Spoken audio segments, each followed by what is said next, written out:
Ayan, mapagpalang araw mga ka-installer sa mga kapwa ko manggagawa at eto, mag-update lang tayo sa aming ginagawa. Bali, apat na araw na ngayon.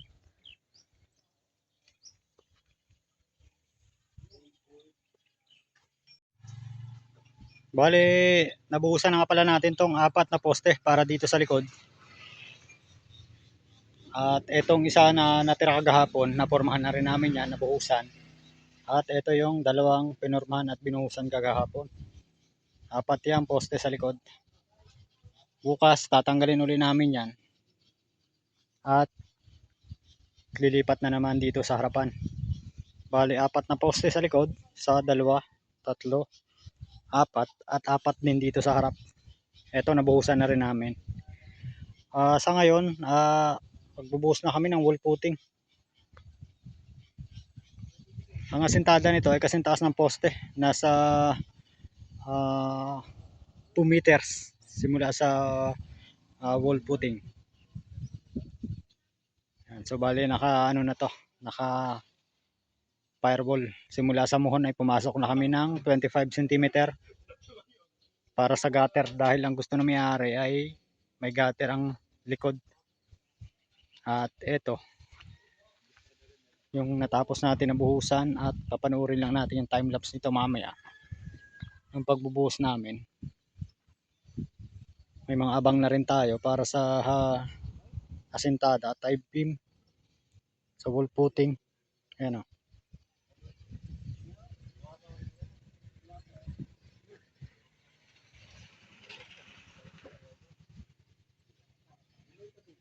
Loobin bukas ay makapagporma ulit tayo ng dalawa pa. Ayan. At sa sunod na araw ang isa na yan. Dahil ang available na forma lang natin ay 2 peraso. At nagtitipid-tipid na rin sa panukod. At habang pinopormahan to sa sunod na araw, ay ito, sisimulan na rin asintahan. Pagkatapos ng buhos na ito, ang wall footing ay asintahan na rin yan. Pati dito sa kabila. At sunod na araw, pagtanggal ng forma nito, buhos ng wall footing, asinta ulit tayo. Ganyan yung magiging setup ng trabaho sa sunod na araw. Ito, hukayin din. Hindi pa lang muna pinahukay at gawa ng kailangan pa natin pormahan to. Ito isang poste dahil graba nga ang tambak dito sa ginagawa natin. Ang lakas gumuho.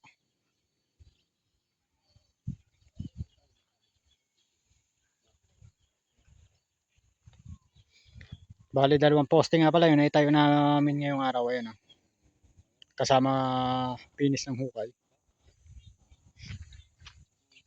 Itong nasa kabilang kanto, finish yung hukay tapos binuhusan kaganina. At itong sa kabilang dulo.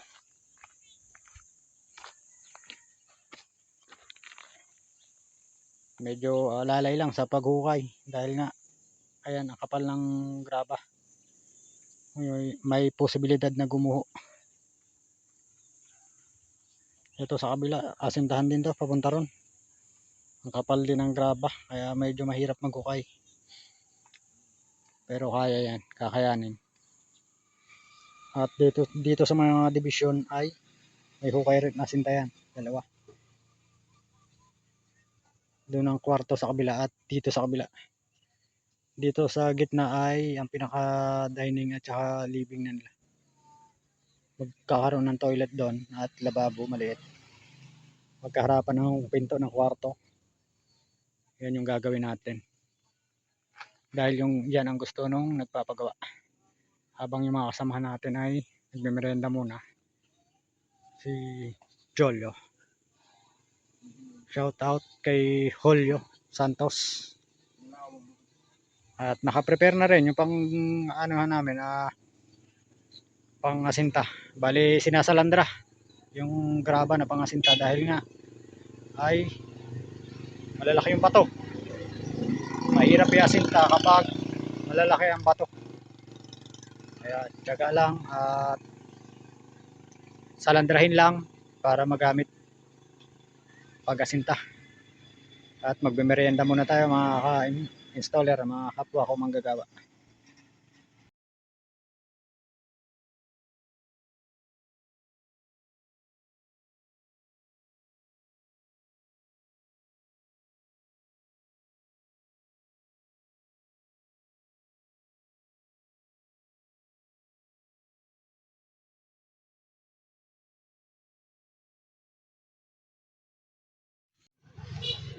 At eto nga mga ka-installer, at nabuhusan na natin etong wall footing.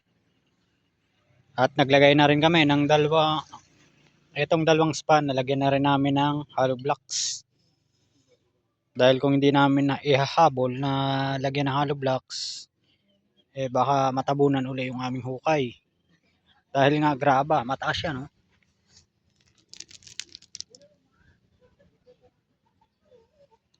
Ganyan kataas yung graba na maaring tumabon sa aming ginawang hukay. Ito sa kabila na yan na mga graba, galing yan dito sa paghukay namin. At kapag nakapag-asinta na uli kami, ibabalik na yung iba rito sa loob. Sa susunod na araw, idediretso na namin yan hanggang taas na. Bali sa side na to, magkakaroon ng septic tank. Dito sa kabila, bukas, tatanggalin na rin namin yung forma. At ubusan na rin ang wall footing, diretso na sa taas at para mataas na namin tong side na to. Yan, no? Aabot siya ng 9 na patong ang asinta bago pumantay sa aming buhos. Dahil nga itinaas pa namin ang elevation, tinaas pa namin ng 2 hollow blocks mula sa level ng kalsada. Ito yung binuhusan namin kaganina. Ito yung poste na nabuhusan. Pag nabuhusan to, sunod na araw, ito naman yung asintahan namin. Ukay na naman yan. Ang taas ng graba. Pero tiyaga-tiyaga lang. Tapo na lang muna dun sa labas ng perimeter. At saka na lang ulit ibabalik.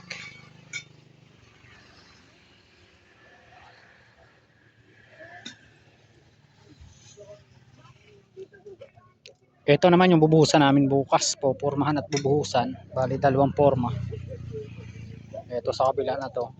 O maaaring yung ito sa kanto. Kanto-kanto siguro ang bubuhusan namin dahil malalim yung hukay. Mahirap na kumatibagan.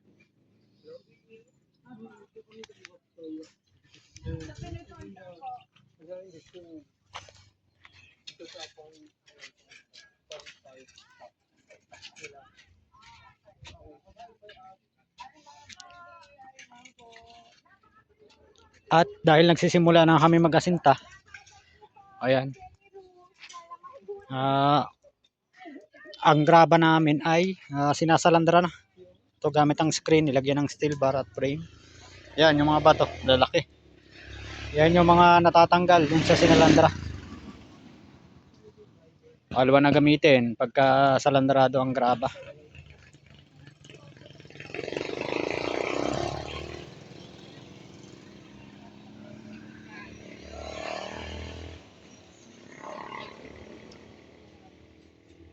Dalawang kwarto na bahay, kabilaan ng kwarto.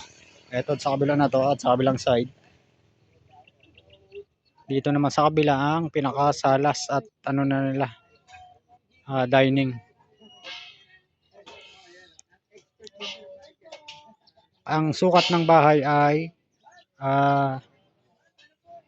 8.5 4 by 8.5. Ang sukat niya 4 meters by 8.5 meters. Dalawang kwarto, isang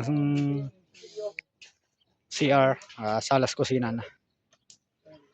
Malalaman natin sa susunod o bago matapos ang project na to kung magkano may magiging gastos. At yan ang update sa ating ginagawang half body o metal cladding na bahay. At sa sunod na araw, papasilip ko na yung mga materials natin. Yung mga tubular, yero, nandiyan na rin. Papasilip na natin. At hanggang sa muli mga ka-installer, mga kamanggagawa, ay antabayan na natin ang susunod na video.